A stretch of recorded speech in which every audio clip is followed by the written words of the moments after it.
મુખ્યમંત્રીના અમેરિકા પ્રવાસનો બીજો દિવસ સેમિકન્ડક્ટરથી એઆઈ સુધી ગ્લોબલ કંપનીઓને ગુજરાતમાં રોકાણનું આમંત્રણ.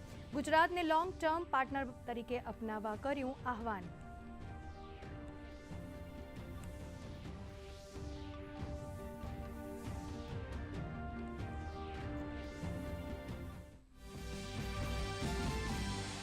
ધોરાજીના સુપેડી સ્ટેશનને 2 ટ્રેન સ્ટોપેજની મળી ભેટ. કેન્દ્રીય મંત્રી મનસુખ માંડવિયાએ રાજકોટ પોરબંદર એક્સપ્રેસ અને પોરબંદર ભાવનગર ટ્રેનોની નવી સ્ટોપેજ સેવાનો કરાવ્યો પ્રારંભ. તો ઉપલેટા તાલુકાની મુલાકાત લઈ ગ્રામજનોની રજૂઆતો સાંભળી અધિકારીઓને કર્યા જરૂરી સૂચનો.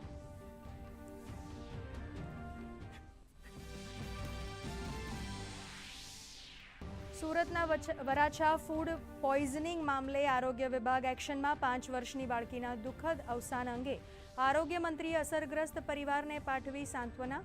રાજ્યની તમામ રેસ્ટોરન્ટ્સમાં સ્વચ્છતા અને ફૂડ સેફટી અંગે તકેદારી રાખવા આદેશ.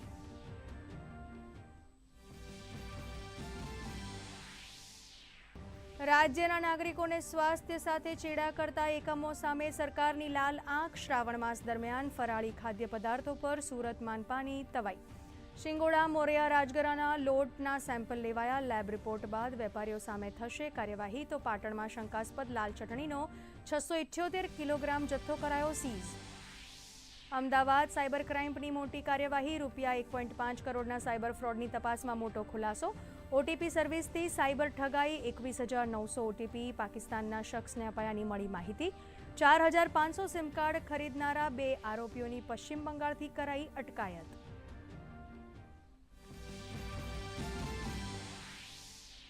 ભાજપાએ 3 રાજ્યો માટે પ્રભારીઓની કરી જાહેરાત. વિનોદ તાવડેને ઉત્તર પ્રદેશ તો ડોક્ટર સતીશ પુનિયાને મળી પંજાબની જવાબદારી. તરુણ ચુગ ગુજરાતના પ્રભારી અને જગદીશ પટેલની ઉત્તર પ્રદેશના સહપ્રભારી પદે પસંદગી.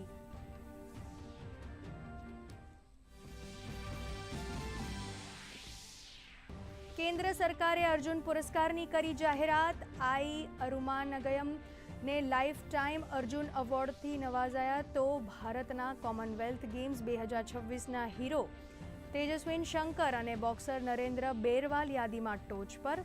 બોક્સિંગ કોચે છોટે લાલ યાદવ સહિત 3 કોચને દ્રોણાચાર્ય એવોર્ડ.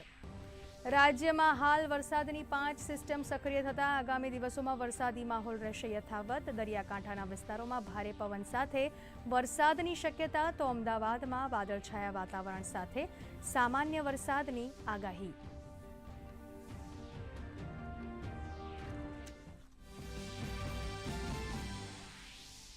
ગોલ્ડ ટેસ્ટ મેચમાં ભારતની મજબૂત પકડ. 372 રનના લક્ષ્યનો પીછો કરતા શ્રીલંકાને બીજા દાવમાં શરૂઆતી ઝટકા. તો વિકેટ કીપર રિષભ પંતે રચ્યો ઇતિહાસ. ટેસ્ટ ક્રિકેટમાં સૌથી ઝડપી 100 છગ્ગા ફટકારનારો બન્યો ખેલાડી.